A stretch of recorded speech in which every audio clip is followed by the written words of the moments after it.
সম্মানিত দর্শক এবং শ্রোতাবৃন্দ, আমি ডক্টর আবুল কাশেম মোহাম্মদ মাহবুবুল্লাহ যশোরী বাংলাদেশি সেবা পার্টির পক্ষ থেকে আপনাদের সকলকে জানাই আসসালামু আলাইকুম ওয়া রাহমাতুল্লাহ।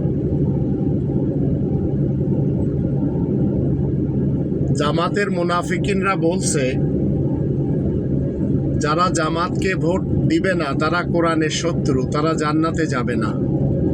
আবার বিএনপিকে যারা ভোট দিবে তারা আবার ইসলামপন্থী না। তো এ ধরনের ফতোয়াবাজি এই মুনাফিকিনরাই করতে পারে, যদিও মির্জা ফখরুল বলেছেন বিএনপি শরিয়া আইনে বিশ্বাসী না। বাংলাদেশি সেবা পার্টি একমাত্র এদেশে নিজামে রব্বানি কায়েম করতে চায়। এরা রব্বানি তন্ত্রের বিপরীত কোনো তন্ত্র মানে না।